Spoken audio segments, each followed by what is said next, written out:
तो पिछली क्लास में हम रिवीजन कर चुके थे संसदीय विधि तक। अब उसकी संरचना पढ़नी है, तो संरचना कब पढ़ते हैं।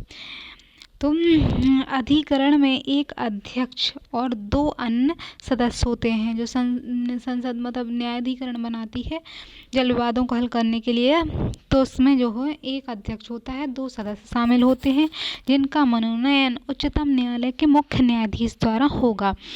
अध्यक्ष जो है उच्चतम न्यायालय का न्यायाधीश एवं सदस्य जो हैं उच्च न्यायालय के न्यायाधीश होंगे, यानी हाई कोर्ट के न्यायाधीश होंगे।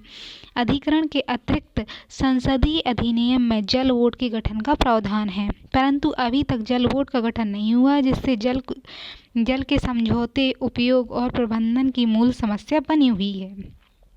संसद के द्वारा नदी जल बोर्ड के गठन का प्रावधान भी किया गया था, जिसका गठन आज तक नहीं हो सका है। इसके समाधान है सरकारी आयोग ने भी राज्यों के मध्य विवाद को सुलझाने के लिए एक विशेष समय सीमा में संघ सरकार द्वारा न्यायाधिकरण की स्थापना की सिफारिश की थी, जिसमें आयोग ने कहा था कि न्यायाधिकरण के निर्णय राज्यों पर बाध्यकारी रूप से लागू हों, परंतु राज्यों के मध्य अभी भी विवाद कायम है। विचारकों के अनुसार इस संदर्भ में संघ सरकार की शक्तियां अभी भी अपर्याप्त हैं, क्योंकि इन विवादों को सुलझाने के लिए संघ के द्वारा बाध्यकारी शक्तियों का प्रयोग नहीं किया जा सकता। न्यायाधिकरण के निर्णय को लागू करना राज्यों का अधिकार है। इस समस्या मतलब राज्यों को लागू करना है, लेकिन राज्य नहीं कर रहे हैं, तो इन समस्या के समाधान के लिए राज्याध्यक्ष समिति ने नदी विवादों को संघ सरकार को सौंपने की अनुशंसा की। अतः नदी जल विवादों को संघ सूची और समवर्ती सूची में शामिल करने का समर्थन किया गया, क्योंकि अनुच्छेद 262 के उपबंधों के अनुसार न्यायाधिकरण की स्थापना राज्यों के सहमति के पश्चात ही होती है। उपरोक्त तथ्यों से स्पष्ट है कि भारतीय संघ व्यवस्था शक्तिशाली संघ राष्ट्रीय हितों और आवश्यकताओं के अनुरूप है। प्रमुख नदी जल विवाद इस प्रकार हैं। तो जल विवाद जैसे पंजाब और हरियाणा के मध्य विवाद है। तो पंजाब सूबे के निर्माण के बाद पंजाब एवं हरियाणा के मध्य रावी व्यास के जल बंटवारे की समस्या भी विद्यमान है। तो पंजाब हरियाणा के मध्य सतलज और यमुना कैनाल लिंक परियोजना का निर्माण नहीं हो पा रहा है। कुछ वर्ष पूर्व पंजाब के मुख्यमंत्री कैप्टन अमरिंदर सिंह की सरकार ने जल विवादों के समझौते को एक तरफा रोककर रद्द कर दिया। परिणाम स्वरूप हरियाणा सरकार ने उच्चतम न्यायालय में याचिका दायर की तथा उच्चतम न्यायालय ने पंजाब को सतलज यमुना कैनाल लिंक पूर्ण करने का निर्देश दिया। तो हरियाणा सरकार के द्वारा अपने क्षेत्र में नहर निर्माण कर दिया गया है, परंतु पंजाब सरकार ने इसका आंशिक भाग निर्मित किया था। तो परंतु 2016 में पंजाब सरकार के द्वारा अपने भाग में निर्मित नहरों को समतल करने का निर्देश दिया और पंजाब सरकार के अनुसार वह हरियाणा के लिए पानी प्रदान नहीं करेगा, जिससे यह प्रतीत होता है कि जल विभाजन का मुद्दा सदैव राजनीतिक बना रहा है। फिर है कावेरी विवाद। तो कावेरी जल विवाद का मुद्दा तमिलनाडु में केरल में और कर्नाटक और पांडुचेरी के मध्य है। 1924 में समझौते के अनुसार कावेरी जल बंटवारा किया गया था और 1975 तक समझौता समाप्त हो गया। 24 से 75 तक चला और फिर उसके बाद समाप्त हो गया। सो इसके बाद तमिलनाडु और कर्नाटक के मध्य जल विवादों को लेकर संघर्ष होता रहा। 1990 के बाद के समाधान के लिए एक अधिकरण का गठन किया गया, जिसमें 16 वर्ष बाद 2016 में अपना निर्णय दिया, परंतु कर्नाटक के द्वारा निर्णय को लागू करने से इनकार कर दिया। परिणाम स्वरूप उच्चतम न्यायालय के द्वारा कर्नाटक सरकार को कावेरी नदी के जल को छोड़ने के निर्देश दिए गए। तो कर्नाटक ने हिंसात्मक घटनाएं की, जिससे यह प्रतीत होता है कि जल विवाद समाधान विद्यमान तरीके से परिवर्तन की आवश्यकता है। वर्तमान तरीके से में जो हो रहे हैं उसमें परिवर्तन की आवश्यकता है और अधिकरण में न्यायाधीशों के बजाय जल बंटवारे से जुड़े हुए विशेषज्ञों की टीम को शामिल करने की आवश्यकता है। अब है नर्मदा नदी जल बंटवारा। तो नर्मदा नदी के विवाद को लेकर गुजरात, मध्य प्रदेश, राजस्थान एवं महाराष्ट्र के मध्य विवाद उत्पन्न हुआ। इस विवाद को सुलझाने के लिए एक न्यायाधिकरण की स्थापना हुई। वर्ष 1969 और 78 में न्यायाधिकरण ने अपनी रिपोर्ट प्रस्तुत की, जिसके पश्चात इस विवाद का समाधान हो गया। तो नर्मदा नदी वाला समाधान हो गया। फिर जल विवाद एवं न्यायपालिका। तो संसदीय विधि द्वारा नदी जल विवाद को उच्चतम न्यायालय के संसदीय अधिकरण से बाहर रखा गया है, परंतु न्यायाधिकरण के निर्णय के बाद राज्यों से लागू कराने से इनकार कर देते हैं। मतलब जल विवाद जो होते हैं राज्यों से लागू करने से इनकार कर देते, इसलिए जो विवादित पक्ष होते हैं वो उस न्यायाधिकरण के निर्णय को लागू कराने के लिए उच्चतम न्यायालय यानी सुप्रीम कोर्ट पहुंच जाते हैं, उसका सहारा लेते हैं। अब राज्यों का गठन। तो भारत में अंग्रेज शासन के दौरान भारत के लगभग 2/3 भूभाग पर देसी रियासतों का नियंत्रण था और आंतरिक प्रशासन के लिए देसी रियासतें पूर्ण रूप से स्वतंत्र थीं, परंतु विदेश संबंध और रक्षा और संचार के मामले ब्रिटिश सरकार के नियंत्रण में थे। इसके अतिरिक्त शेष जो भारत का भूभाग बचा था वो ब्रिटिश सरकार के सीधे नियंत्रण में था, और यानी उसमें आंतरिक और बाहरी मामले ब्रिटिश सरकार ही नियंत्रण में थे। 15 अगस्त 1947 को भारत ब्रिटिश शासन के नियंत्रण से स्वतंत्र हो गया तथा इसके साथ ही देसी रियासतें भी ब्रिटिश शासन से नियंत्रण में उससे समाप्त हो गया। देसी रियासतों से यानी ब्रिटिश का नियंत्रण समाप्त हो गया। इसलिए देसी रियासतों के समक्ष भारतीय संघ में विलय करने का विकल्प था, पाकिस्तान राज्य में विलय करने का और देसी रियासतों को स्वतंत्र रहने का भी विकल्प था। तो स्वतंत्र भारत में देसी रियासतों की संख्या 552 थी। इनमें हैदराबाद और कश्मीर जैसी बड़ी रियासतें थीं, जब रियासतें गांव के आकार की छोटी थीं। तो भारत के समग्र देसी रियासतों का भारत में विलय सबसे बड़ी चुनौती थी। तो भारतीय संघ में देसी रियासतों के विलय के लिए सरदार पटेल ने 3 चरण वाली प्रक्रिया अपनाई। पहले चरण में उन्होंने क्या किया, 216 देसी रियासतों को भौगोलिक रूप से निकट राज्यों में शामिल कर लिया और मूल संविधान के भाग के राज्यों में शामिल किया। यानी संविधान में जो का वाले राज्य थे उनमें 216 रियासतें शामिल कर दी। इससे उड़ीसा, छत्तीसगढ़ तथा जनवरी में 1950 के कूच बिहार का भारतीय संघ में विलय हुआ। तो उड़ीसा, छत्तीसगढ़, बिहार वाले ये क्षेत्र का वाले हैं। अनेक देसी रियासतों को आपस में मिलाकर फिर नए राज्यों का निर्माण किया, जिसमें सौराष्ट्र में काठियावाड़ एवं अन्य देसी रियासतों को शामिल किया गया। इसमें जो रियासतें शामिल थी ये खा वाले भाग में थी और इसमें 275 देसी रियासतों मिलाकर 5 नए राज्य बना दिए गए। अब 61 देसी रियासतें थीं तो उनको केंद्र शासित प्रदेश के रूप में शामिल किया गया और मूल संविधान के भाग ग में उन्हें स्थान दे दिया गया। भारत में देसी रियासतों के विलय में सबसे बड़ी चुनौती जम्मू कश्मीर और जूनागढ़ यानी गुजरात वाला हिस्सा और हैदराबाद को लेकर उत्पन्न हुई, क्योंकि देसी रियासतें जो थी वो स्वतंत्र रहना चाहते थे। इसलिए 15 अगस्त 1947 के बाद इन्हीं देसी रियासतों के एकीकरण के प्रयत्न किए गए और जम्मू कश्मीर के राजा हरि सिंह ने 26 अक्टूबर को 1947 में भारत में विलय पर हस्ताक्षर किए। फिर जूनागढ़ के दीवान सहनवाज भुट्टो ने 8 नवंबर 1947 को विलय पर दस्तावेज पर हस्ताक्षर किए। फिर हैदराबाद जो रियासत थी उनने 18 सितंबर 1948 तो 48 में हैदराबाद ने किए। फिर विभिन्न उपनिवेशों का भारत में विलय। अब रियासतें विलय हो गई तो जो उपनिवेश बनाए थे और ब्रिटिश के अलावा फ्रांसीसियों और पुर्तगालियों ने तो उनको विलय किया। विलय के बाद भारत सरकार ने फ्रांसीसी सरकार के नियंत्रण वाले भारतीय क्षेत्र तथा पुर्तगाली सरकार द्वारा नियंत्रित भारतीय क्षेत्र को भारत में विलय का प्रयत्न किया।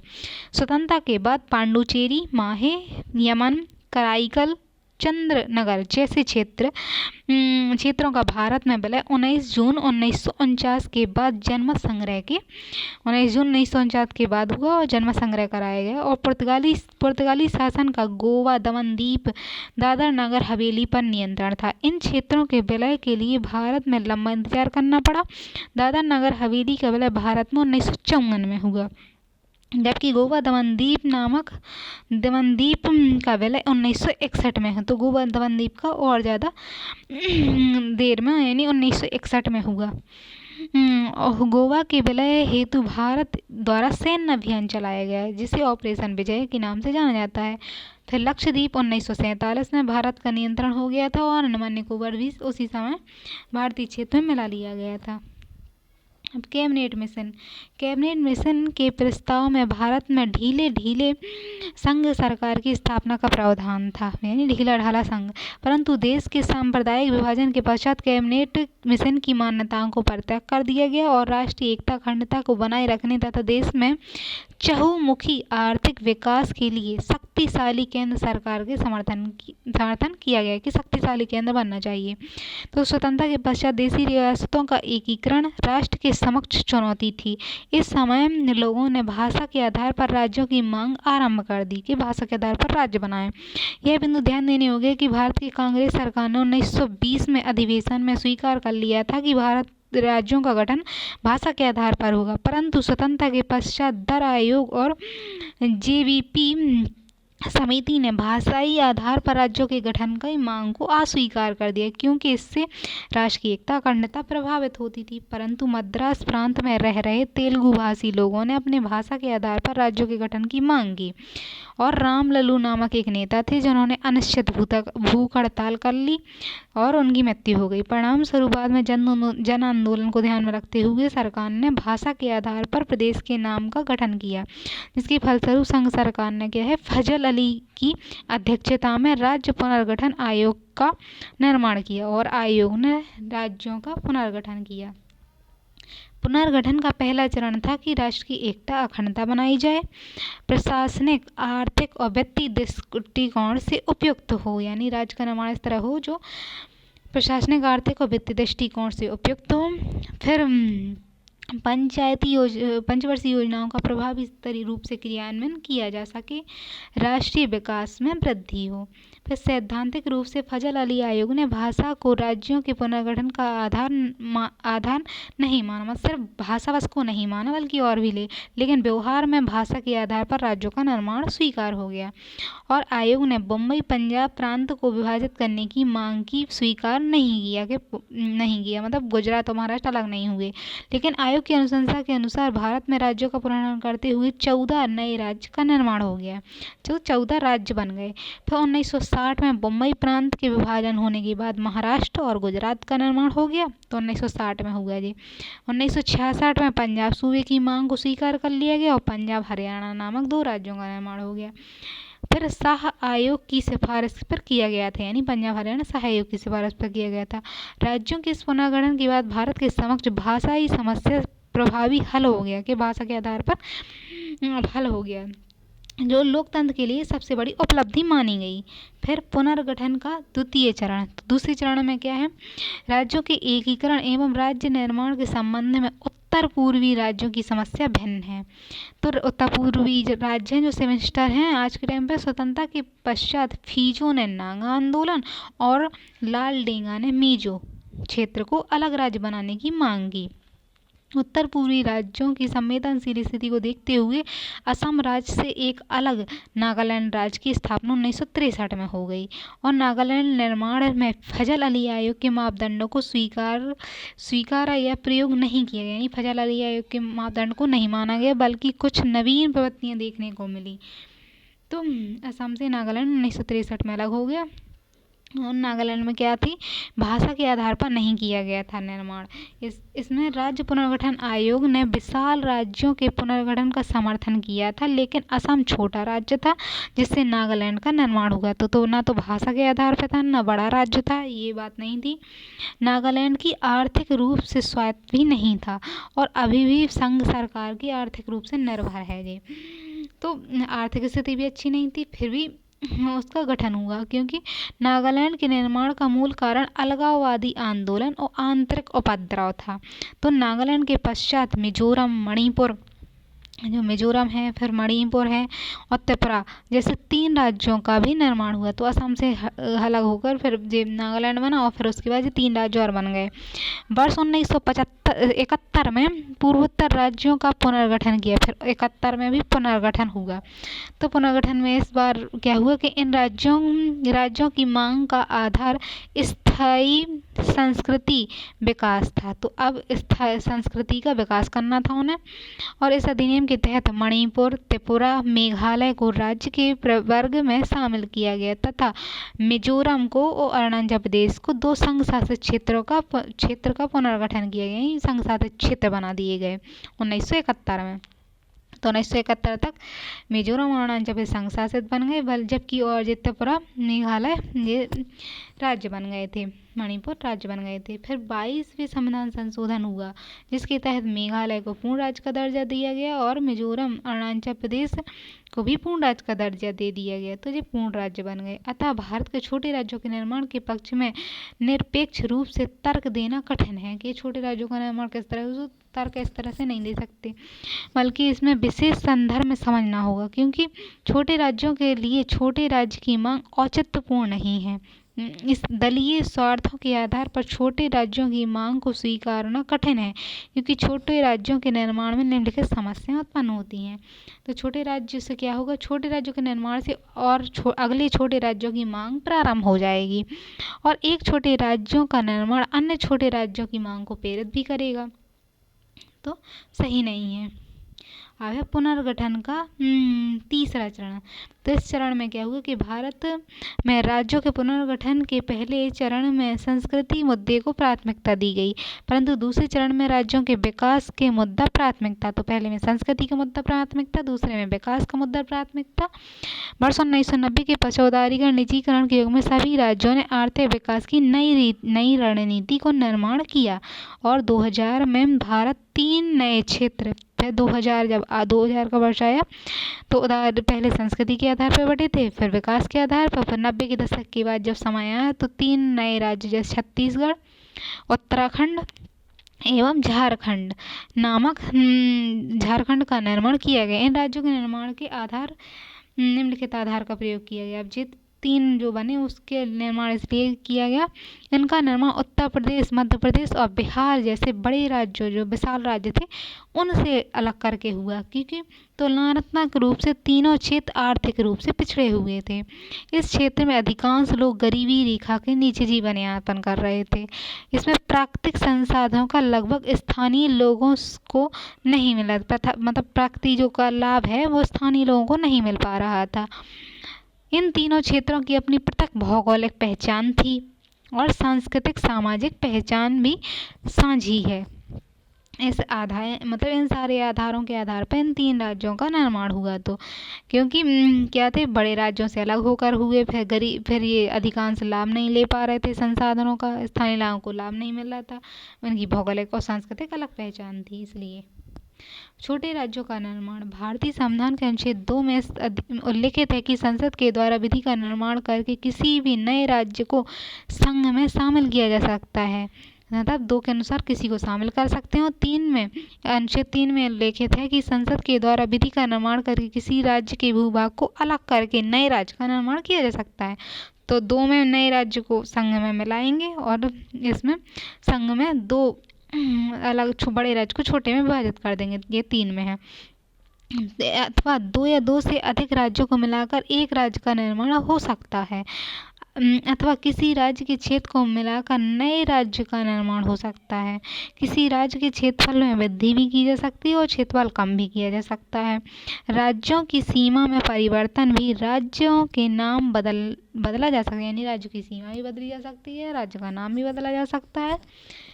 तो संसद में ऐसा विधेयक प्रस्तुत करने से पहले राष्ट्रपति की पूर्व अनुशंसा आवश्यक है, यानी राष्ट्रपति से पहले आप बता दें और अनुमति ले लें। तो राष्ट्रपति के द्वारा संबंधित राज्यों से भी परामर्श किया जा सकता है, किया जाएगा कि जिस राज्य का होने वाला उससे परामर्श कर लें। यद्यपि संविधान में इस परामर्श की समय सीमा का उल्लंघन नहीं है, यह परामर्श मानना राष्ट्रपति के लिए बाध्यकारी भी नहीं है। तो परामर्श जो है इस समय सीमा का उल्लेख नहीं है कि परामर्श के लिए, और राष्ट्रपति के लिए बाध्यकारी भी नहीं है। इसके पक्ष में क्या तर्क है, तो लोकतंत्र का अभिप्राय बहुमत जनता का शासन है, और वर्तमान प्रतिनिधि लोकतांत्रिक व्यवस्था में राज्य छोटे होंगे, मतलब वर्तमान में क्या है, जनता का शासन है। तो बहुप्रतिनिधि, जो बहुत सारे वर्तमान में प्रतिनिधिवादी लोकतंत्र व्यवस्था में छोटे राज्य होंगे तो आम लोगों का जन प्रतिनिधित्व बेहतर होगा, यानी जनता की आवाज़ को ज़्यादा सुनेंगे। प्रशासनिक कार्यालय लोगों के निकट होंगे, और प्रशासनिक कार्य लोगों के निकट होंगे, जिससे उच्च न्यायालय में प्रवेश की लंबी दूरी तय करनी नहीं होगी। मतलब ज़्यादा लंबी दूरी, हाई कोर्ट में ज़्यादा लंबी भीड़ नहीं होगी, और छोटे राज्य लोकतंत्र के मानकों के अनुरूप होंगे। वे छोटे राज्य शासन के संचालन के दृष्टिकोण से बेहतर होते हैं, अच्छे से शासन चला जा सकता है। इसलिए भारत में हरियाणा, पंजाब, गुजरात, हिमाचल प्रदेश, गोवा प्रभावी विकास दर्जा कर रहे हैं, जबकि उत्तर प्रदेश, बिहार जैसे राज्य अभी भी पिछड़े हुए हैं और यहाँ आधारभूत संरचना का भी अभाव है। छोटे राज्यों के द्वारा आम जनता और शासन के मध्य, जनता है और शासन है तो उसके मध्य बेहतर संबंध स्थापित होता है। भारत में अत्यंत भौगोलिक विविधता विद्यमान है, इसलिए मौसम और कृषि उत्पादों में भी अंतर पाया जाता है, यानी मौसम अलग होगा और कृषि, तो मौसम एवं कृषि उत्पादों में अंतर पाया जाता है। पहाड़ी क्षेत्रों के लिए विकास का मानक मैदानी भागों के समान नहीं हो सकता, इसलिए छोटे राज्यों के द्वारा योजनाओं का बेहतर क्रियान्वयन संभव है। तो सरकार के प्रदर्शन में कुशलता में भी अभिवृद्धि होगी, तो सरकार का जो प्रदर्शन है उसकी कुशलता में वृद्धि होगी, क्योंकि इनका आकार छोटा होता है तथा इनमें भौगोलिक एवं सांस्कृतिक रूप में भी समरूपता पाई जाती है। तो भौगोलिक और सांस्कृतिक रूप में समरूपता पाई जाती है।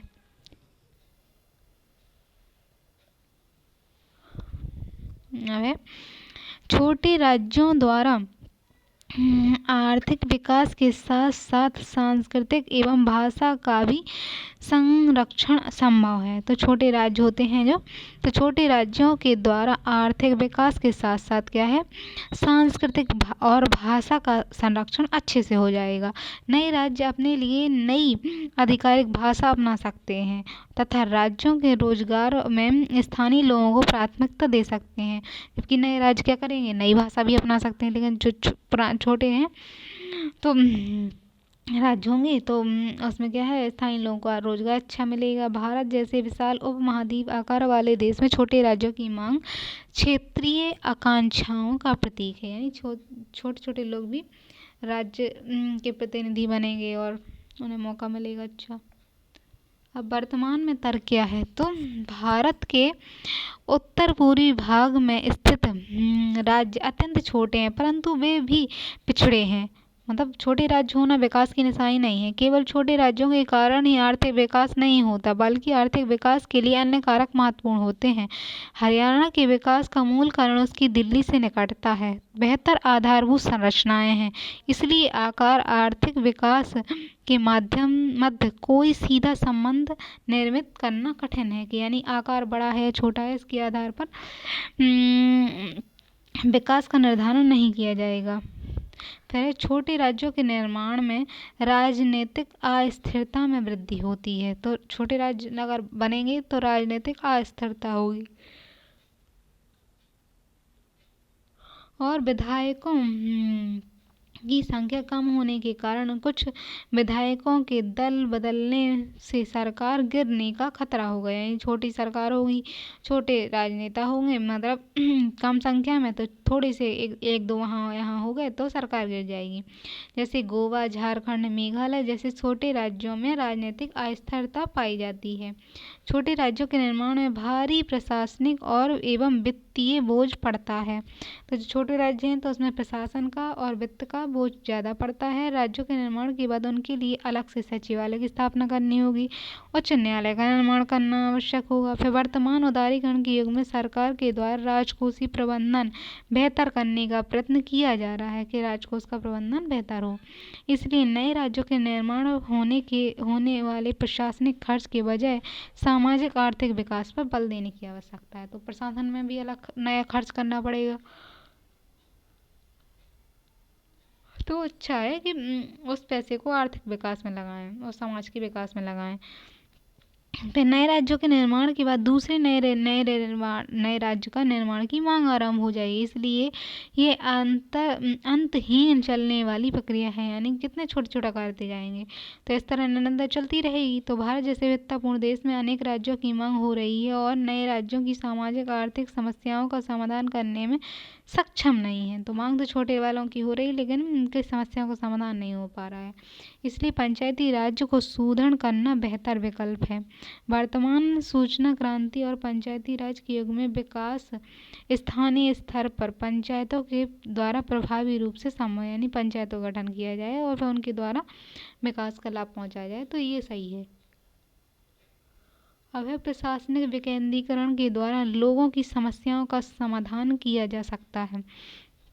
विकेंद्रीकरण के द्वारा, यानी नए राज्यों के निर्माण के बाद जल विभाजन के संबंध में विवाद और राजधानी के निर्माण को लेकर खींचातानी शुरू हो जाएगी। अगर छोटे राज्य ज़्यादा बनेंगे तो जल के विवाद हो जाएंगे और राजधानी कौन बनाई जाए, ये विवाद होंगे। भारत में उच्च न्यायालयों की अलग निकाय की स्थापना के द्वारा लोगों को न्याय प्रदान किया जा सकते हैं तथा पारदर्शी प्रशासन के द्वारा लोगों का विकास संभव है। अब है तेलंगाना राज्य का गठन। वर्ष 2014 में लोकसभा चुनाव के पहले 19वें राज्य के रूप में तेलंगाना राज्य के गठन की घोषणा कर दी गई। तो 2024 में क्या है, 19वें राज्य के रूप में तेलंगाना बनाया गया। आंध्र प्रदेश से अलग हट गए, घोषणा कर दी। आंध्र प्रदेश का विभाजन करते हुए दो नए राज्य सीमांध्र तेलंगाना राज्य का गठन किया गया। उल्लेखनीय है कि आंध्र प्रदेश भाषा के आधार पर गठित होने वाला पहला राज्य था, परंतु बदलती परिस्थिति के बाद विकास तथा पिछड़ेपन के आधार पर आंध्र प्रदेश को दो भागों में विभाजित किया गया। आंध्र प्रदेश का विभाजन श्री कृष्ण आयोग 2010 की सिफारिश के आधार पर किया गया। आयोग ने पंजाब हरियाणा के मॉडल पर आंध्र प्रदेश के विभाजन की सिफारिश की, जिसमें सीमांध्र और तेलंगाना दो राज्यों तथा हैदराबाद 10 वर्षों तक दोनों की संयुक्त राजधानी होगी। तो इस तरह से अलग से तेलंगाना बन गया। 16वीं लोकसभा के चुनाव में भारतीय जनता पार्टी ने अपने घोषणा पत्र में गोरखालैंड को एक पृथक राज्य का दर्जा देने का समर्थन किया तथा तेलंगाना राज्य की मांग का भी समर्थन किया था। तो उत्तर प्रदेश के पूर्व मुख्यमंत्री मायावती ने उत्तर प्रदेश को 3 भागों में विभाजित करने का समर्थन किया था। इसलिए व्यवहारिक रूप में छोटे राज्यों की मांग अभी भी कायम है, लेकिन इन मांगों को स्वीकार करते समय प्रशासनिक कुशलता और राष्ट्र की एकता अखंडता को ध्यान में रखना होगा, राजनीति के आधार पर नहीं। स्वायत्तता की मांग उठ रही है। तो भारत एक विविधतापूर्ण विशाल देश है और ऐसे देश में क्षेत्रीय आकांक्षाओं का उत्पन्न होना स्वाभाविक है। स्वतंत्रता के पश्चात लोगों ने भाषा के आधार पर राज्यों की मांग की। इन राज्यों की मांग के पश्चात क्षेत्रीय दलों की सरकारों ने स्वायत्तता की मांग उठाई।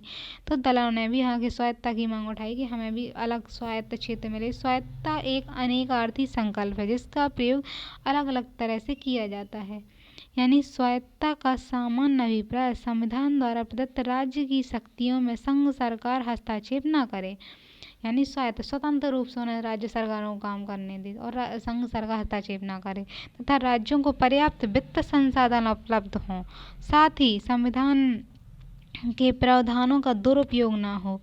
स्वायत्तता का संस्थागत रूप में पहली मांग तमिलनाडु के DMK सरकार द्वारा उठाई गई। स्वायत्तता की पहली मांग तमिलनाडु में उठी और सरकार ने केंद्र राज्य के संबंधों पर राजमन्नार आयोग की स्थापना की। कि राजमन्नार आयोग क्या करेगा, केंद्र और राज्यों के संबंधों की जांच करेगा। तो आयोग ने राज्यों को स्वायत्तता प्रदान करने के लिए संविधान में परिवर्तन का समर्थन किया। आयोग के अनुसार भारतीय संघ प्रणाली में बढ़ती हुई केंद्रीकरण की प्रवृत्ति के मूल कारण निम्नलिखित है। मतलब जो संघ सरकार है वो केंद्र की ओर केंद्रीकरण कर रही है, तो उसके क्या कारण है। संविधान में संघ सरकार को अधिक शक्तियां प्राप्त हैं। संघ एवं राज्यों के बीच ही दल का शासन है, मतलब संघ में भी एक राजनीतिक दल है और राज्यों में भी राजनीतिक दल है।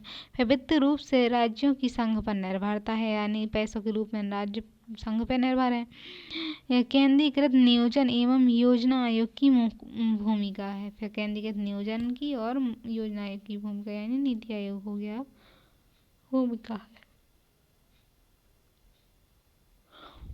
अब राजमन्नार आयोग। तो राजमन्नार समिति का गठन तमिलनाडु सरकार द्वारा वर्ष 1969 में किया गया था। तो 1969 में इसका तमिलनाडु में राजमन्नार समिति का गठन किया गया। इस समिति ने 1971 में अपनी रिपोर्ट तमिलनाडु सरकार को दी।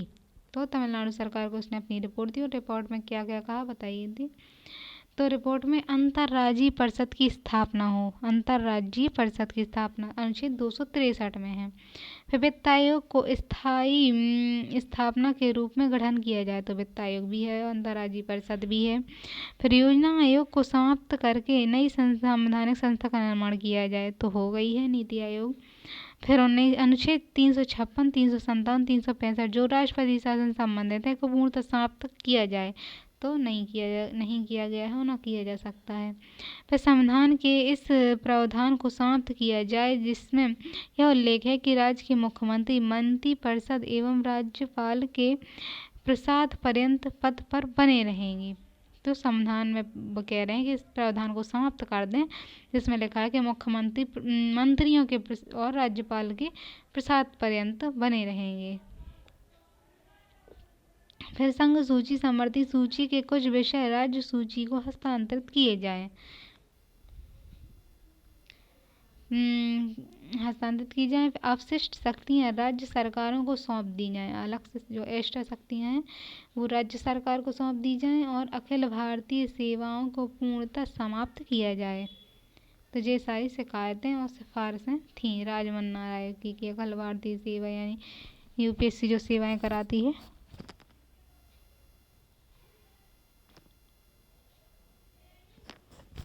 उन सेवाओं को समाप्त कर दिया जाए। फिर है आनंदपुर साहिब प्रस्ताव। 1973 में अकाली दल पंजाब ने आनंदपुर साहिब प्रस्ताव पारित किया जिसमें केंद्र राज्यों के संबंधों के विषय में महत्वपूर्ण परिवर्तन करने की मांग का सुझाव दिया गया था।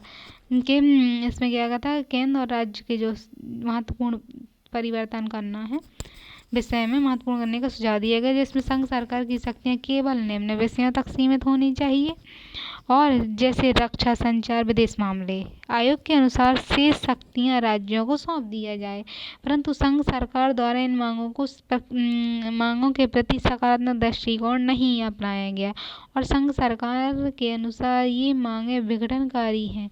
यदि यह बिंदु ध्यान देने योग्य है कि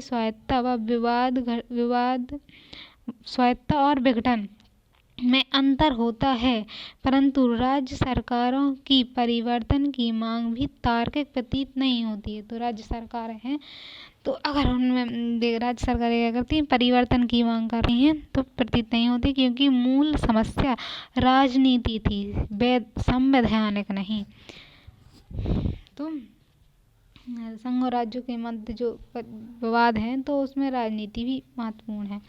अब पश्चिम बंगाल सरकार का ज्ञापन। पश्चिम बंगाल सरकार ने क्या किया, पश्चिम बंगाल सरकार की वामपंथी सरकार ने केंद्र राज्य संबंधों के विषय में संघ सरकार को एक ज्ञापन वर्ष 1977 में सौंपा। उसमें निम्नलिखित मांगे थी।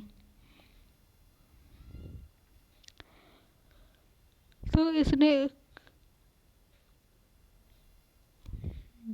इसमें क्या है, संविधान की यूनियन के बजाय संघ शब्द का प्रयोग किया जाए। संविधान में यूनियन शब्द है तो उसकी जगह संघ का प्रयोग हो।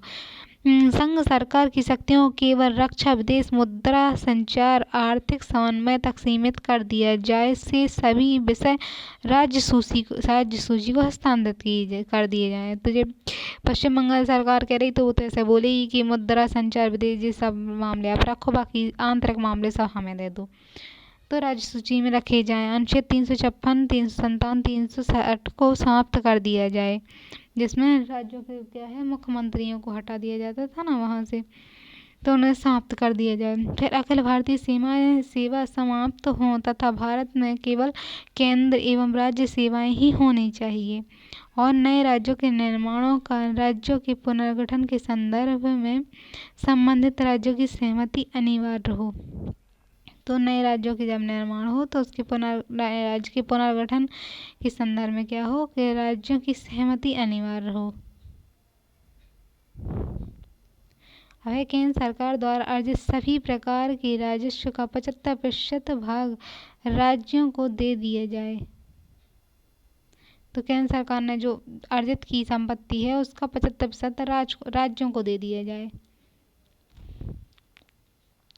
80 के दशक में क्षेत्रीयता और स्वायत्तता की मांग और प्रभावी हुई। तो 80 के दशक में क्षेत्रीयता की मांग और स्वायत्तता की मांग प्रभावी हुई तथा इन मांगों का सकारात्मक अनुक्रिया व्यक्त करते हुए संघ सरकार ने पहली बार केंद्र एवं राज्यों के मध्य संबंधों पर पुनर्विचार करने के लिए सहकारी आयोग का गठन किया। तो केंद्र सरकार और राज्य सरकारों के मध्य जो संबंध थे उन पर पुनः विचार करने के लिए सहकारी आयोग बनाया गया। अब सहकारी आयोग का गठन 1983 में केंद्र सरकार द्वारा संघ एवं राज्यों के संबंधों की जांच करने के उद्देश्य से किया गया। तो केंद्र सरकार द्वारा किया गया ये काम और राज्य सरकारों के लिए उनकी संबंधों की जांच के उद्देश्य से। इस आयोग ने 3 सदस्य न्यायाधीश R.S. सहकारिया, V.C.V. Raman and doctor S.R. थे। तो उसके न्यायाधीश कौन थे? R.S. सहकारी श्री डॉक्टर M.S.R. सिंह। 1987 में इस आयोग ने अपनी रिपोर्ट सरकार को सौंप दी और इसमें मुख्य बिंदु निम्न थे। जैसे संघ को शक्तिशाली बनाया जाए, तो जो ने रिपोर्ट सौंपी सहकारी आयोग ने उसके बिंदु थे कि सहकारी आयोग के अनुसार केंद्र को शक्तिशाली बनाया जाए और आयोग ने अपने अखिल भारतीय सेवाओं को अनावश्यक माना। अखिल भारतीय की जो सेवा का उनको अनावश्यक माना। आयोग ने यहाँ तक कहा कि भारत में कुछ अखिल भारतीय सेवाओं का निर्माण किया जाना चाहिए। तो भारत में कुछ और अखिल भारतीय सेवाओं का निर्माण किया जाना चाहिए उन्होंने ये कहा। अखिल भारतीय सेवाओं को आवश्यक भी माना उन्होंने। किसने?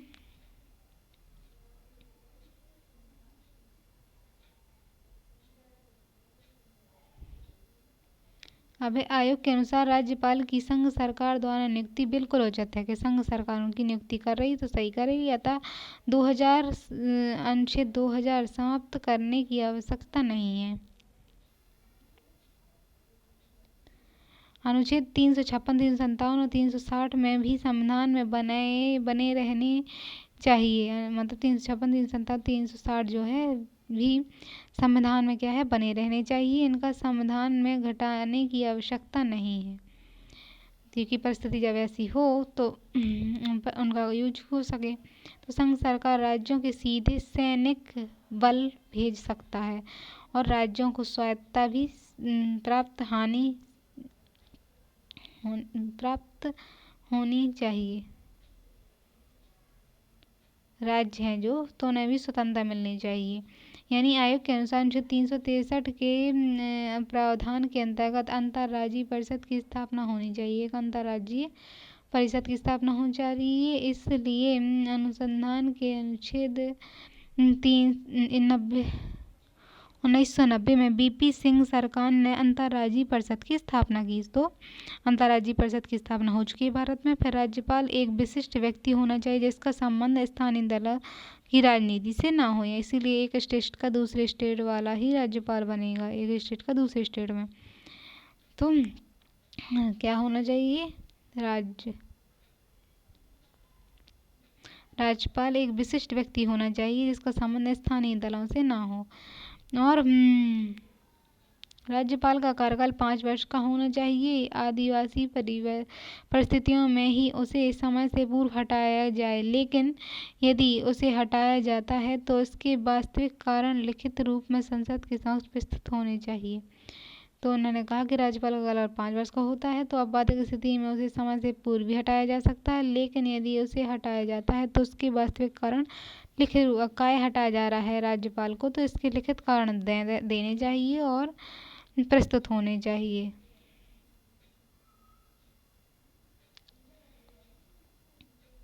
फिर राज्य को अधिक वित्त शक्तियां प्रदान की जानी चाहिए। राज्य है जो, तो उसको अधिक शक्तियां मिलनी चाहिए।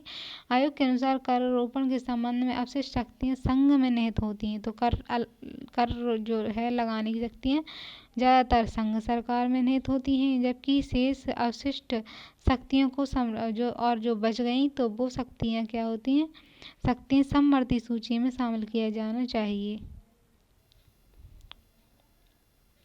राष्ट्रीय विकास परिषद को पुनर्गठन का राष्ट्रीय आर्थिक विकास परिषद बनाया जाने, यानी राज्य विकास परिषद को पुनर्गठित करने के लिए राष्ट्र के अपने आर्थिक विकास के लिए बनाया जाए। केंद्र सरकार द्वारा आयकर पर अधिभार का प्रयोग नहीं करना चाहिए। तो केंद्र सरकार है जो, उसके द्वारा आय पर जो टैक्स लगता है, आयकर पर अधिभार का प्रयोग नहीं होना चाहिए। यदि आवश्यक हो तो इसका प्रयोग अपवाद रूप में होना चाहिए। फिर अनुच्छेद 200 के अंतर्गत यदि राज्यपाल किसी विधेयक को राष्ट्रपति की राय के लिए आरक्षित करे, यानी राज्यपाल कोई विधेयक है उसको राष्ट्रपति की राय के लिए आरक्षित करते हैं, तो ये करते हैं इस प्रकार 4 महीने के अंदर निर्णय हो जाना चाहिए। तो राज्यपाल यदि कोई विषय जो है राज्यपाल की अनुमति के लिए रख लेते हैं तो 4 महीने के अंदर उन्हें न्याय सुना देना चाहिए। अब शक्तिशाली संघ शासन राज्यों की स्वायत्तता का पूरक है। तो शक्तिशाली संघ के बारे में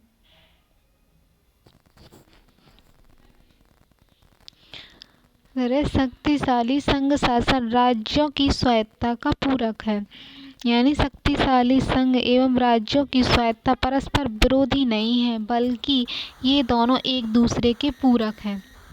सहकारी आयोग ने स्पष्ट रूप से भारत में शक्तिशाली संघ सरकार का समर्थन किया एवं राज्यों की स्वायत्तता और शक्तिशाली संघ को एक दूसरे को पूरक माना, और इसमें भी बढ़कर भारत की सहकारी आयोग को सहकारी संघवाद को प्रभावी करने पर बल दिया। उदाहरण के लिए आयोग ने भारत में त्रिभाषी फार्मूला लागू करने पर बल दिया एवं नदी विवादों के निपटान के लिए निश्चित समय अवधि में न्यायाधिकरण की स्थापना का समर्थन किया।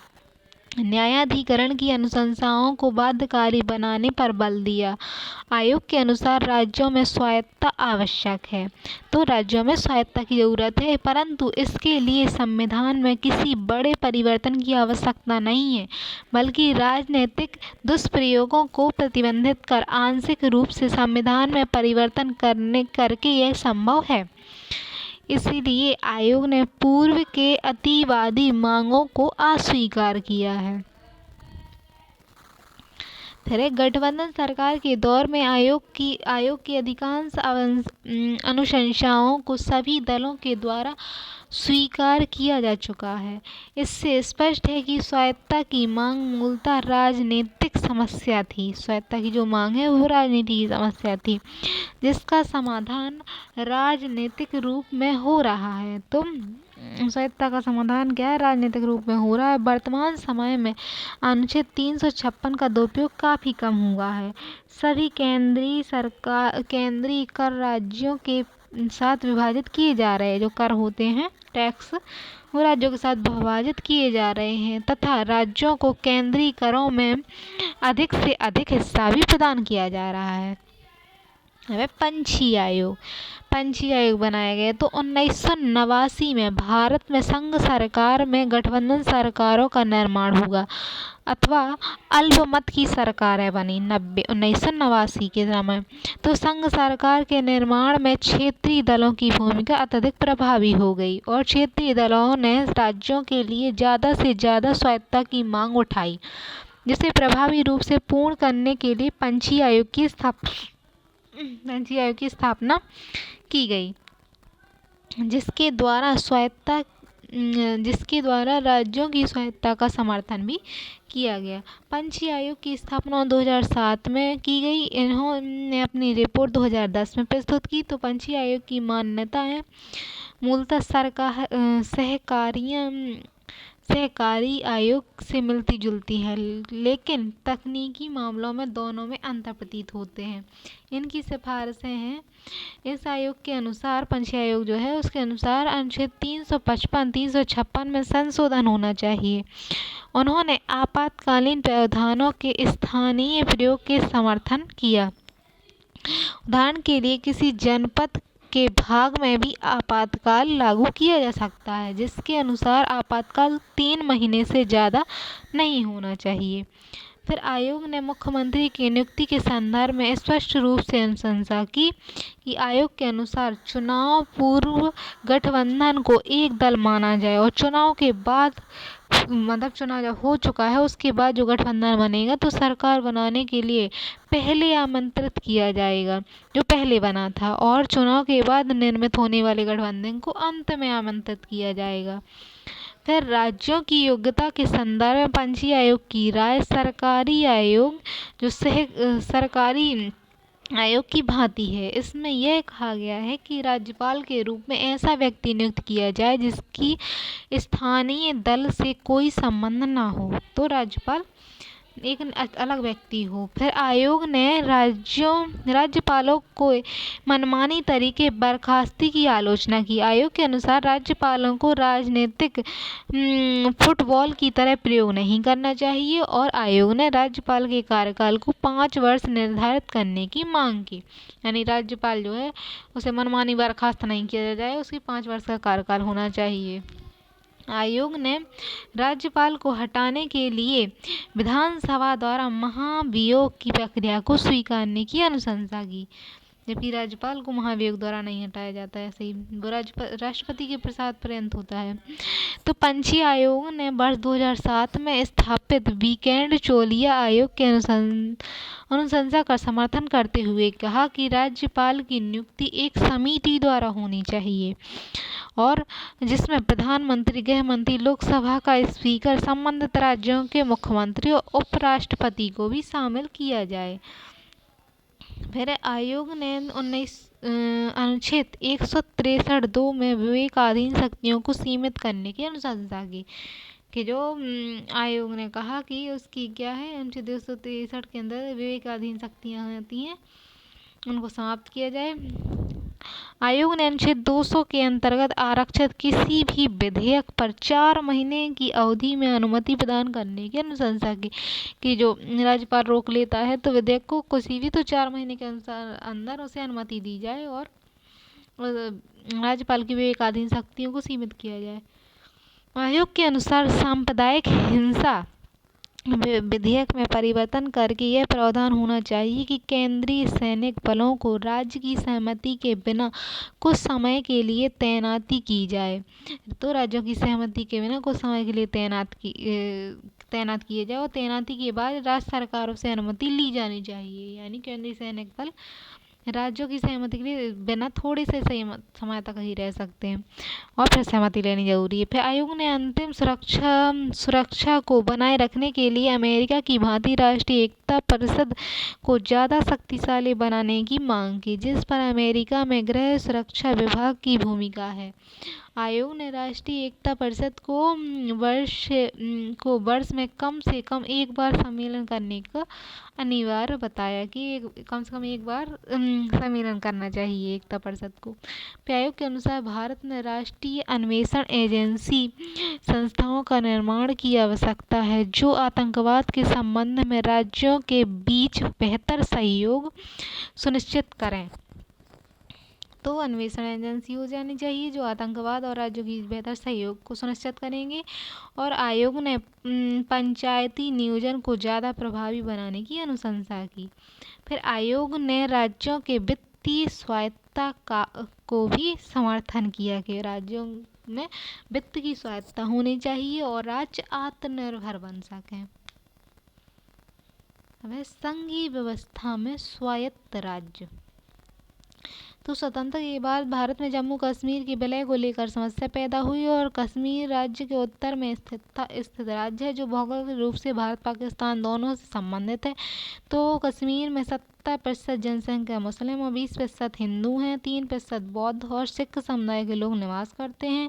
फिर जम्मू कश्मीर एक हिंदू राजा द्वारा शासित रियासत थी जिसे धार्मिक आधार पर पाकिस्तान ने जम्मू कश्मीर को पाकिस्तान में शामिल करने की मांग की थी, परंतु माउंटबेटन योजना के आधार पर प्रत्येक रियासत को भारत और पाकिस्तान में सम्मिलित होने या स्वतंत्र होने का विकल्प था। परंतु विशेष भौगोलिक स्थिति के कारण तत्कालीन कश्मीर राजा हरि सिंह ने स्वतंत्र स्थापित करना चाहते थे, वे स्वतंत्र रहना चाहते थे।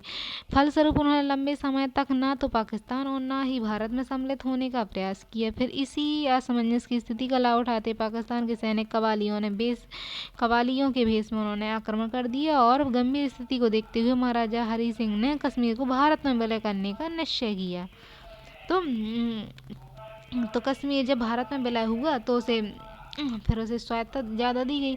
तो विलय पत्र एक दस्तावेज था जिसके तहत जम्मू कश्मीर का भारत में विलय किया गया। इस विलय पत्र के अनुसार जम्मू कश्मीर ने भारत की संप्रभुता स्वीकार कर ली और भारतीय संघ का राज्य बन गया। परंतु विलय पत्र में अन्य राज्यों से अलग जम्मू कश्मीर के लिए विशेष अधिकार स्वीकार किए गए। केवल रक्षा, विदेश एवं संचार विषय संघ का अधिकार स्वीकार किया गया और अन्य विषय राज्य सूची में शामिल किए गए। और जम्मू कश्मीर भारतीय एकमात्र ऐसा राज्य जिसका अपना संविधान था और अब है नहीं, अब था। तो स्वतंत्रता के बाद जम्मू कश्मीर राज्यपाल जिसे सदर ए रियासत कहा जाता था जिसका निर्वाचन जम्मू कश्मीर विधानसभा के द्वारा होता था और जम्मू कश्मीर के मुख्यमंत्री को प्रधानमंत्री कहा जाता था क्योंकि वो रियासत थी वहाँ की। तो जम्मू कश्मीर को अत्यधिक स्वायत्तता दी गई थी और इसके विलय के समय संघ सरकार का जम्मू कश्मीर पर केवल 3 विषयों पर नियंत्रण था। जब विलय हुआ तो 3 पर नियंत्रण था, विदेश, रक्षा और संचार इसमें शामिल थे। कश्मीर के भारतीय संघ में विलय की परिस्थितियाँ अत्यंत महत्वपूर्ण थीं। स्वतंत्रता के बाद हैदराबाद और जूनागढ़ का विलय भारतीय संघ में किया गया। इन देशी रियासतों में हिंदू राजा बहुसंख्यक थे, तो इनकी परिस्थिति अलग थी क्योंकि यहाँ हिंदू राजा थे, हिंदू जनता ज़्यादा थी और शासक मुसलमान थे। इसके विपरीत जम्मू कश्मीर में बहुमत में मुसलमान थे और शासक हिंदू था। इसलिए कश्मीर के विलय के दौरान पाकिस्तान के द्वारा कश्मीर पर कबाली आक्रमण किया गया और कश्मीर का मुद्दा भारत के द्वारा संयुक्त राष्ट्र संघ में ले जाया गया, जिससे जम्मू कश्मीर जनमत संग्रह का प्रावधान किया गया था। तो जनमत संग्रह का वहाँ संयुक्त राष्ट्र संघ ने बता दिया। इस संदर्भ में संविधान में जम्मू कश्मीर के लिए एक विशेष प्रावधान किया गया जो अनुच्छेद 370 में उल्लेखित था। तो संवैधानिक प्रावधान क्या था? अनुच्छेद 370 में जम्मू कश्मीर में अस्थायी उपबंध के रूप में था, यानी भारतीय संविधान के भाग 6 में संबंधित प्रावधान जम्मू कश्मीर राज्य पर लागू नहीं होते। फिर जम्मू कश्मीर राज्य के लिए विधि बनाने और संसद की शक्ति संघ सूची समवर्ती सूची की तक ही सीमित है, यानी संघ सरकार की शक्ति जो है समवर्ती सूची तक ही सीमित होगी, जो राष्ट्रपति द्वारा राज्य सरकार के परामर्श करके घोषित की जाएगी। फिर राष्ट्रपति आदेश द्वारा अन्य उपबंधों को जम्मू कश्मीर के संबंध में लागू कर सकता है, लेकिन राज्य सरकार से परामर्श होने के बाद अन्यथा नहीं। तो राष्ट्रपति जो है कुछ भी विषय हैं या उपबंध हैं तो वहाँ से राज्य सरकार से बात करके ही काम हो सकता था। फिर राष्ट्रपति अधिसूचना के माध्यम से घोषणा कर सकता है कि अनुच्छेद 370 जम्मू कश्मीर में लागू होगा अथवा इसको हटाया जा सकता है, लेकिन ऐसी अधिसूचना जारी करने से पहले राज्य के संविधान सभा की सिफारिश आवश्यक है। यानी जम्मू कश्मीर के वहाँ के जो राज्य थे वहाँ की संविधान सभा थी तो उससे सिफारिश करवानी जरूरी थी कि 370 बना रहे या हट जाए। तो इसके लिए क्या हुआ कि जम्मू कश्मीर को भारत संघ में अन्य राज्यों से अलग कुछ विशेष अधिकार दे दिए गए तथा संघ के अधिकारों में कटौती हुई। तो संघ के अधिकार इस तरह से उसमें कटौती हो गई थी।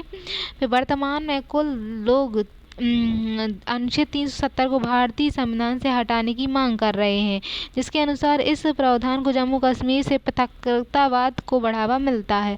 तो संसद के द्वारा निर्मित प्रगतिशील विधि जम्मू एवं कश्मीर राज्य पर लागू नहीं हो पाती, यानी वो अलग टाइप का राज्य है तो भारत की जो विधियाँ हैं वहाँ लागू नहीं हो पाती, और जम्मू कश्मीर भारत के अन्य राज्यों से अपना अलगाव प्रदर्शित करता है। यह महत्वपूर्ण है कि जम्मू कश्मीर का उल्लेख संविधान के संक्रमणकालीन भाग में किया गया है, यानी संक्रमण की अलग टाइप का समय था वो।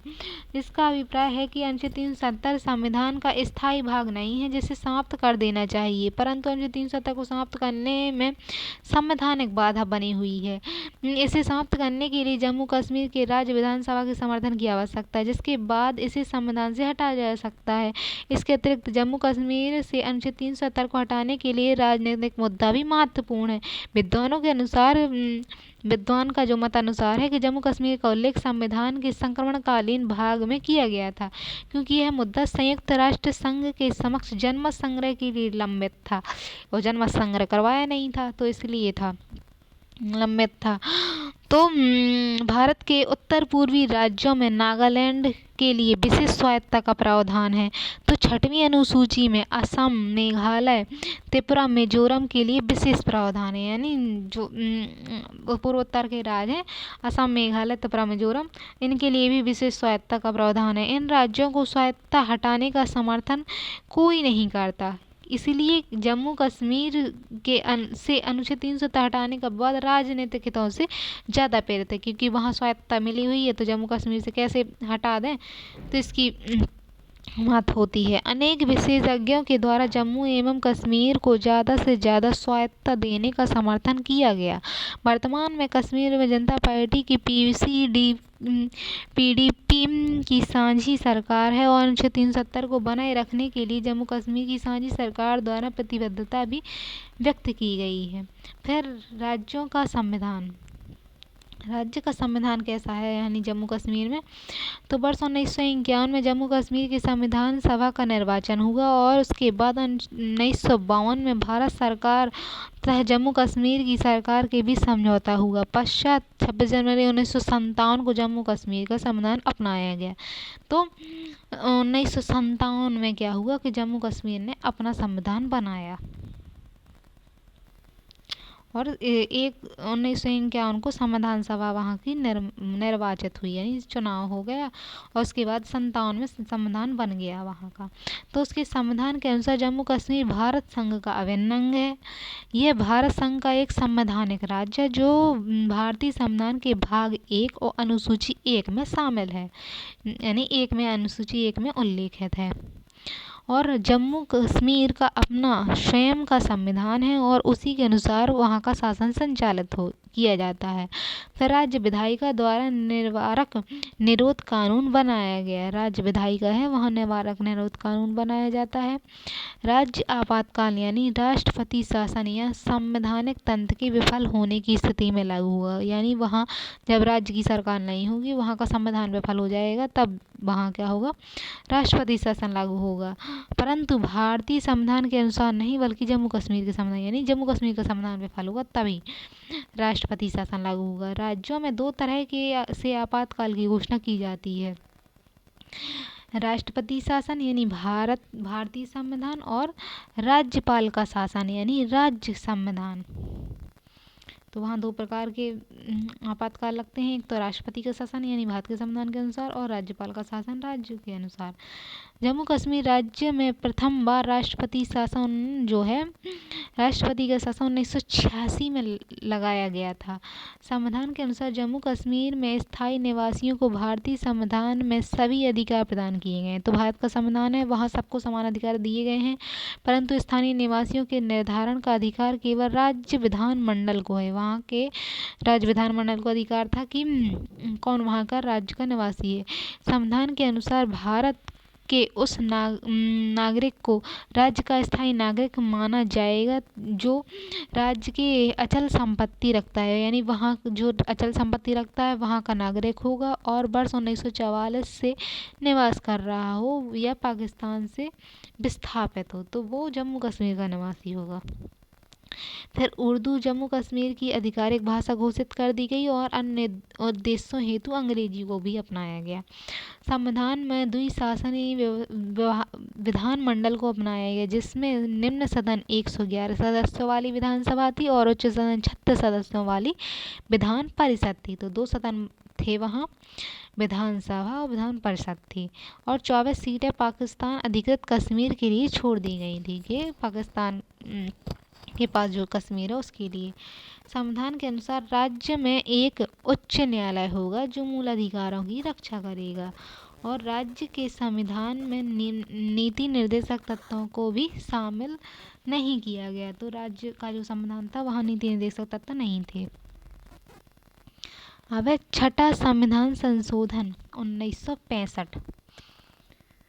तो आरंभ में जम्मू कश्मीर राज्य पर संघ सरकार सीमित नियंत्रण था।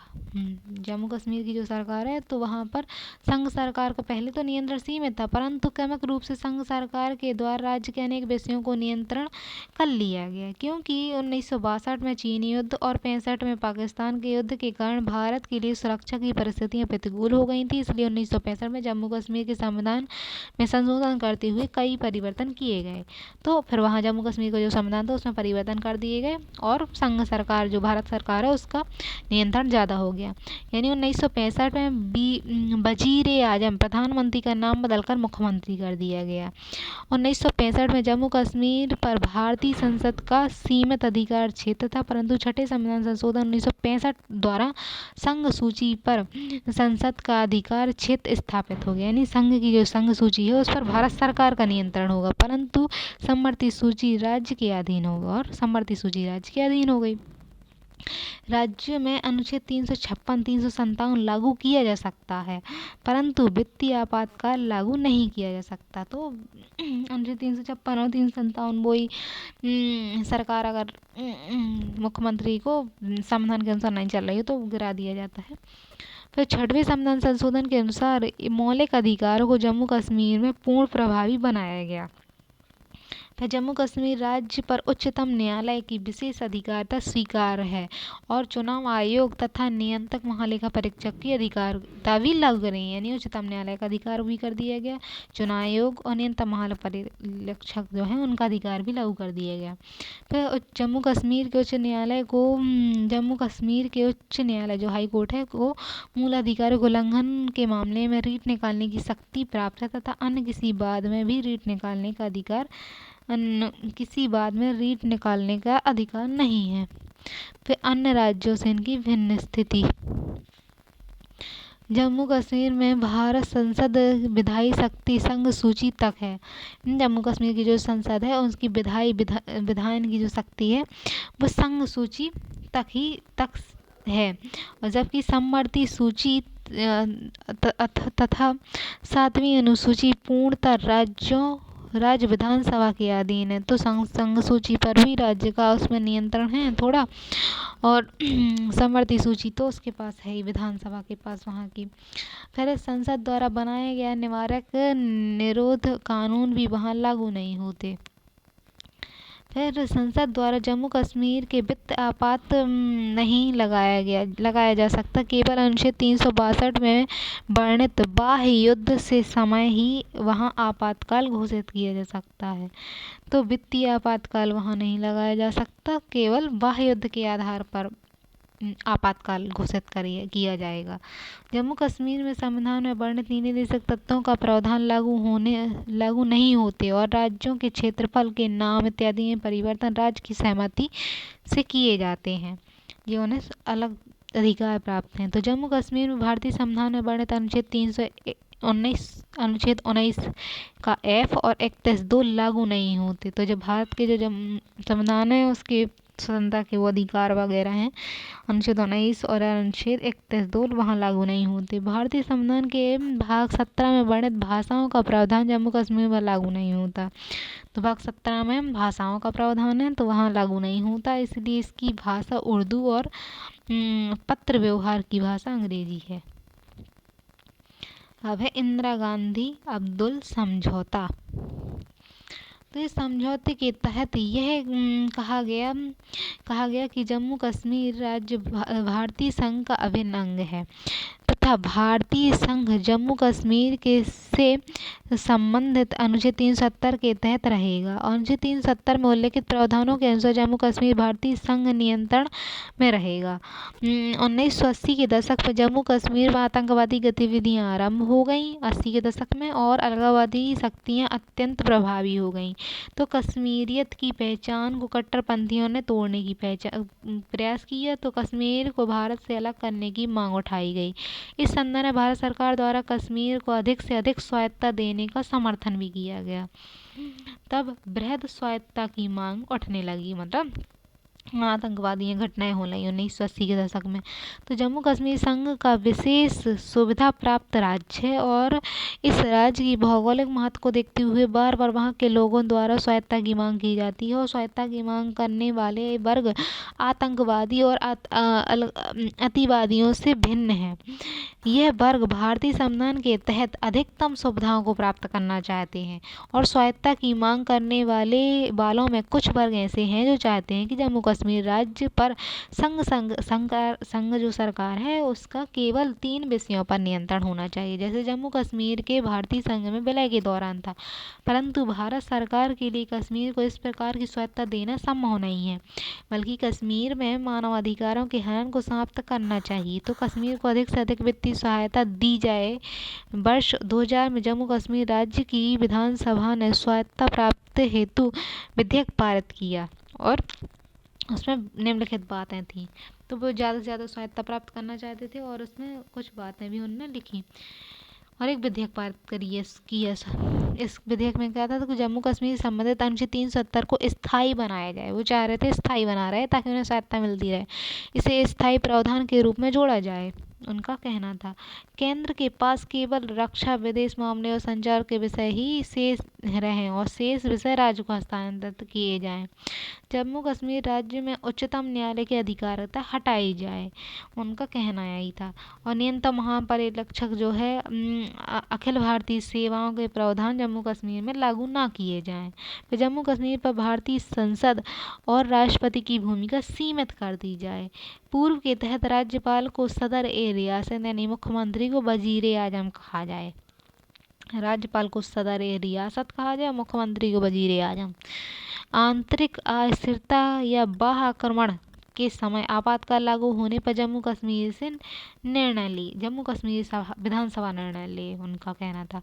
356 के प्रावधान को राज्य में लागू ना किया जाए, यानी विधानसभा वहाँ की भंग ना हो। और जम्मू कश्मीर के अधिकारों के लिए संविधान में अलग अध्याय की व्याख्या होनी चाहिए। जम्मू कश्मीर राज्यों में नदी विवाद को समाधान अंतिम निर्णय केंद्र के पास नहीं होना चाहिए। तो उन्होंने अपनी स्वायत्तता के लिए ये सारी बातें कही थी। फिर दिलीप पगावर की समिति की रिपोर्ट आई।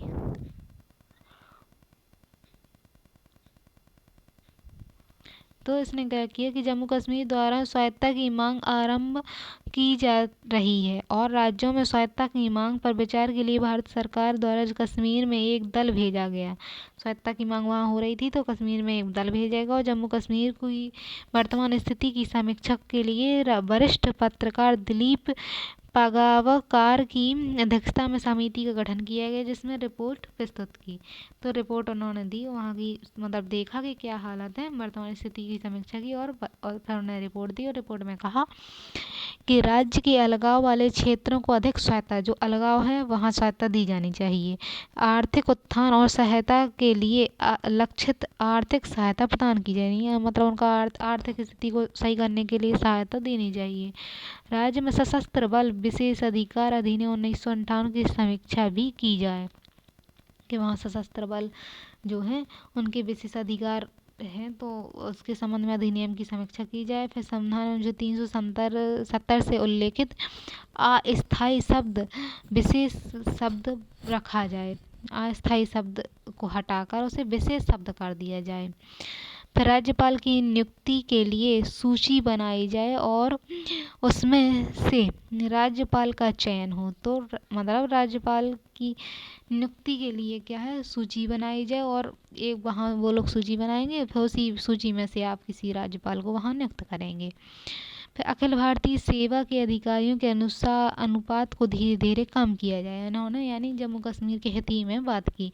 3 परिषदों का गठन किया जाए, जम्मू और लद्दाख और कश्मीर, तो 3 परिषद बनाई जाए। जम्मू कश्मीर की विशेष स्थिति की समाप्ति का ऐतिहासिक फैसला। तो फिर अब विशेष स्थिति जो थी उसको समाप्त करने का फैसला लिया सरकार ने। इसमें 5 अगस्त 2019 को भारत ने एक ऐतिहासिक फैसला लिया। तो 2019 में लिया, 5 अगस्त 2019 लेते हुए जम्मू कश्मीर राज्य से संविधान का अनुच्छेद 370 हटाने एवं राज्य का विभाजन 2 संघ शासित क्षेत्रों यानी केंद्र शासित प्रदेश बना दिए गए, जम्मू कश्मीर और लद्दाख के रूप में करने का प्रस्ताव किया।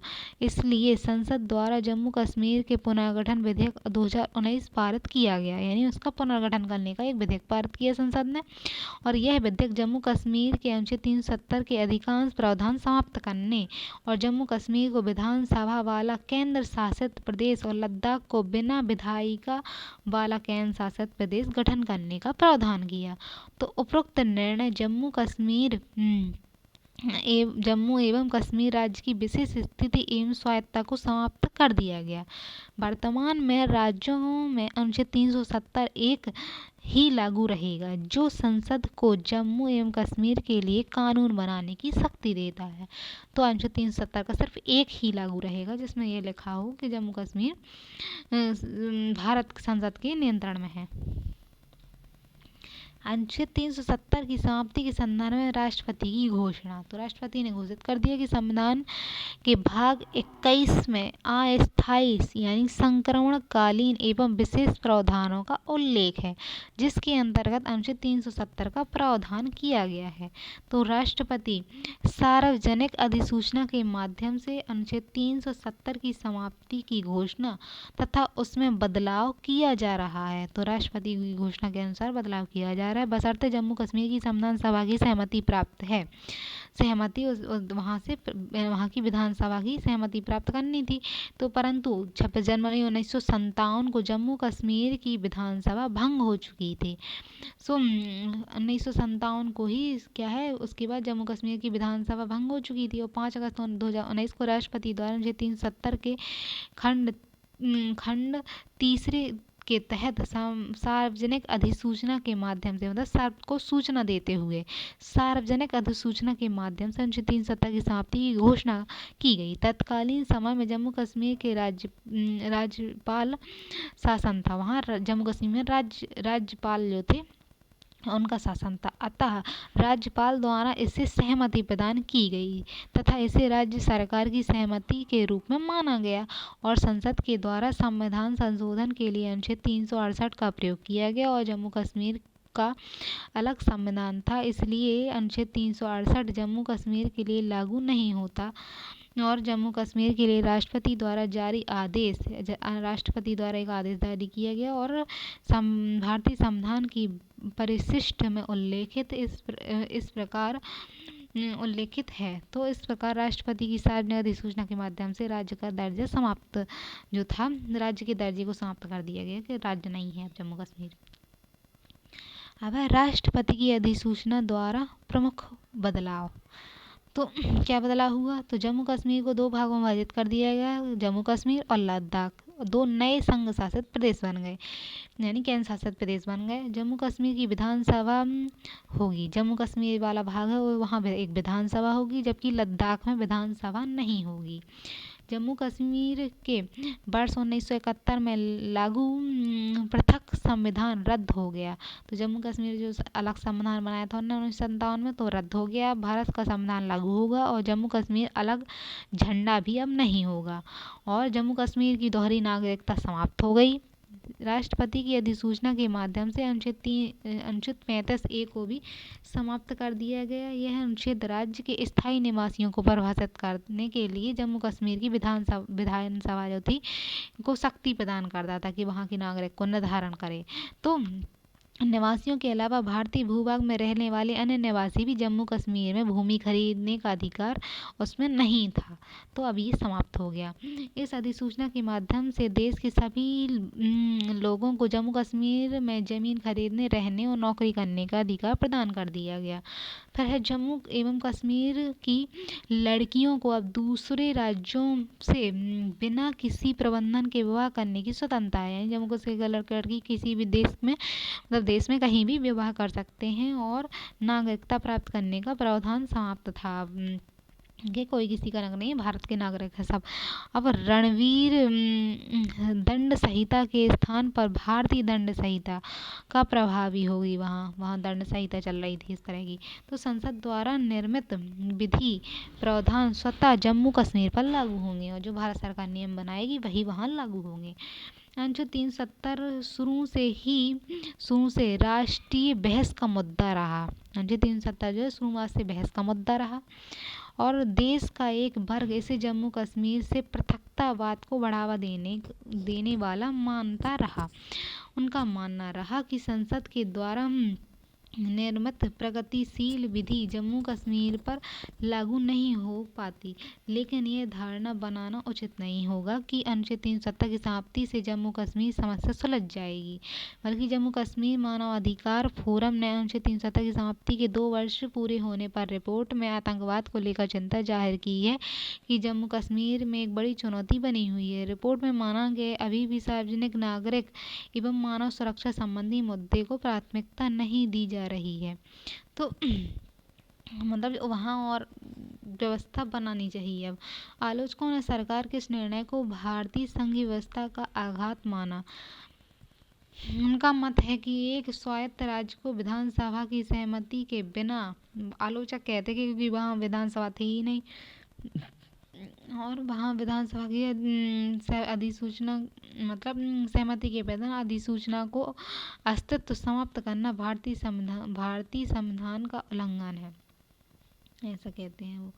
तो संसदीय व्यवस्था एक गतिशील विचार है जो राजनीतिक व्यवस्था एवं आर्थिक पृष्ठभूमि एवं सामाजिक परिवर्तन के अनुसार परिवर्तित होता है।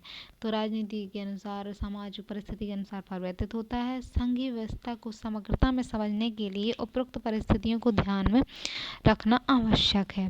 फिर संविधान का अनुच्छेद 370 संविधान का स्थायी भाग रही है। अनुच्छेद 370 को कहते हैं कि संविधान का स्थायी भाग रही है। यह अस्थायी संक्रमणकालीन प्रावधान था, अस्थायी था, इसलिए भारतीय राज्यों को एकीकरण का मकसद देश में अखंडता बनाए रखना है और जम्मू एवं कश्मीर की संप्रभुता भारत के संविधान से बाहर नहीं है। तो जम्मू कश्मीर की जो सुरक्षा है, एकता, अखंडता है, तो भारत के संविधान से बाहर नहीं है और जम्मू कश्मीर का संविधान भी कहता था कि वहाँ भारतीय संविधान के अधीन है, यानी भारत के संविधान के अनुसार चलेगा, इसीलिए अब उसे समाप्त कर दिया गया। अब विशेष राज्य का दर्जा। तो भारतीय संघीय व्यवस्था में संघ सरकार अत्यंत शक्तिशाली एवं वित्त रूप में भी संघ सरकार की शक्तियाँ राज्यों की तुलना में अधिक है। तो भारत में संघ ज़्यादा पावरफुल है। केंद्रीय करों को संघ और राज्यों के बीच विभाजन के लिए वित्त आयोग का गठन किया जाता है और वित्त आयोग द्वारा उन राज्यों को करों का अधिक हिस्सा प्रदान किया जाता है जो पिछड़े राज्य हैं। तो वित्त आयोग उन्हें ज़्यादा हिस्सा देता है जो पिछड़े राज्य हैं। इसके अतिरिक्त वित्त आयोग के द्वारा विशेष राज्य के दर्जे का प्रावधान किया गया जिसमें पिछड़े राज्यों को आर्थिक विकास की मुख्य धारा में शामिल किया जा सके। और क्या है, विशेष राज्य के दर्जे का विचार 1969 में सामने आया और वित्त आयोग द्वारा गाडगिल फॉर्मूले के आधार पर 3 राज्यों जैसे असम, मेघालय, जम्मू कश्मीर को विशेष राज्य का दर्जा दिया गया। इसके बाद इसे अरुणाचल प्रदेश, हिमाचल प्रदेश, मणिपुर, मेघालय, मिजोरम, सिक्किम, त्रिपुरा, उत्तराखंड को भी शामिल कर लिया गया, यानी सीमावर्ती पहाड़ी सब राज्य शामिल हो गए और इन्हें विशेष राज्य का दर्जा दिया गया। तो इन्हें पैसे ज़्यादा दिए जाते हैं। अब है पहाड़ी, इसका आधार क्या है, तो जो पहाड़ी हो, दुर्गम क्षेत्र हो, जनसंख्या का घनत्व तथा जनजातियों की ज़्यादा आबादी हो, यानी जनजाति वहाँ जनसंख्या कम हो और जनजातियाँ ज़्यादा संख्या में रहती हों। इस आधार पर और पहाड़ी दुर्गम क्षेत्रों पर पड़ोसी राज्यों से उनका संबंध, मतलब इस बड़ा पड़ोसी रोज पास में हों, देश पास में हों, और आर्थिक व आधारभूत संरचना के क्षेत्र का पिछड़ापन, यानी आर्थिक स्थिति उनकी पिछड़ी हो, आधारभूत संरचना पिछड़ी हो, राज्य के वित्त की कमजोर स्थिति हो, यानी राज्य के पास पैसा कम हो, तो इस आधार पर भारत सरकार उन्हें ज़्यादा पैसा देगी। अब है लाभ। तो गाडगिल फॉर्मूले के अनुसार विशेष राज्य की श्रेणी में शामिल राज्यों को संघ सरकार के द्वारा करों में विशेष छूट प्राप्त होती है। इन राज्यों को प्रशुल्क में भी छूट मिलती है, जिससे राज्यों में निवेश आकर्षित होता है। राज्यों के समक्ष बजट की कमी नहीं होती, यानी उन्हें बजट के लिए पर्याप्त पैसा मिलता है।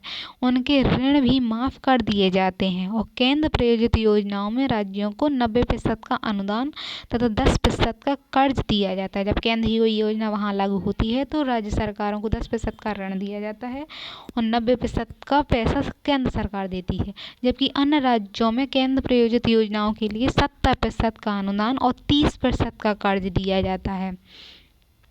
तो संघ सरकार के द्वारा राज्यों को दी गई कुल सहायता 30% भाग विशेष राज्य के दर्जे वाले राज्यों को प्राप्त हो जाता है।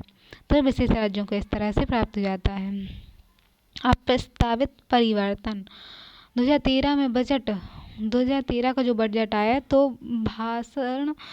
2013 की बजट भाषण में तत्कालीन वित्त मंत्री चिदम्बरम ने नए मानकों के लिए सुझाव दिया। उनके अनुसार राज्यों का राष्ट्रीय औसत आय में पिछड़ापन और प्रति व्यक्ति आय, साक्षरता एवं अन्य मानवीय विकास के संकेतों को आधार मानना चाहिए, यानी कि वहाँ कितना पिछड़ापन है, व्यक्ति की प्रति व्यक्ति आय कितनी है, साक्षरता कितनी है, मानव का विकास कितना है, तो इन संकेतों को आधार देना चाहिए। इसके अतिरिक्त रघुराम राजन पैनल के द्वारा भारत में पिछड़े राज्यों की पहचान के लिए बहुआयामी संकेतों का प्रयोग किया गया। उड़ीसा को सबसे पिछड़े राज्य, गोवा को सबसे विकसित राज्य कहा गया।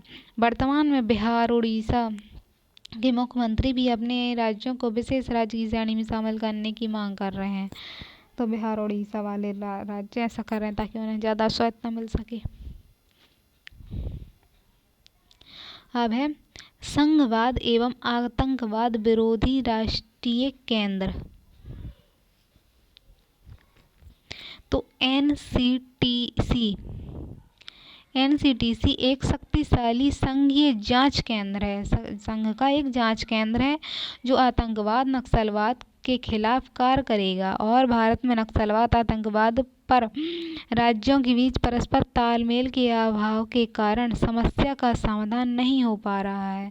तो उनके खिलाफ क्या करेगा, कार्य करेगा इनके खिलाफ। और नक्सलवाद, जहां आतंकवाद है तो उनमें उन राज्यों के साथ तालमेल अभाव के कारण समाधान नहीं हो पा रहे हैं जो, तो इस जांच केंद्र के निर्माण की बात नहीं हो पा रहे हैं तो उनकी जांच करेगा। तो इस जांच केंद्र के निर्माण की बात सबसे पहले बम्बई आतंकवादी घटना के बाद उठी। आतंकवाद से और अधिक प्रभावी ढंग से निपटने के लिए जांच केंद्र की स्थापना की बात की जा रही है कि आतंकवादी घटनाएं बढ़ रही हैं तो और जांच केंद्र बनाए जाएं। ये सभी आतंक विरोधी उपायों के नियंत्रण व समन्वय का केंद्र होगा, मतलब उनका नियंत्रण किया जाएगा, आतंकवाद विरोधियों का, और समन्वय किया जाएगा। फिलहाल अभी राज्यों में विरोध के कारण इस पर विचार स्थगित कर दिए गए हैं और राज्यों का कहना है कि ये केंद्र एवं राज्यों के अधिकार को कम करेगा। तो राज्यों ने इसका विरोध किया क्योंकि राज्यों के अधिकार कम ना हो जाएं, इसलिए। तो पंछी आयोग ने सबसे पहले इस निकाय की स्थापना की बात कही थी।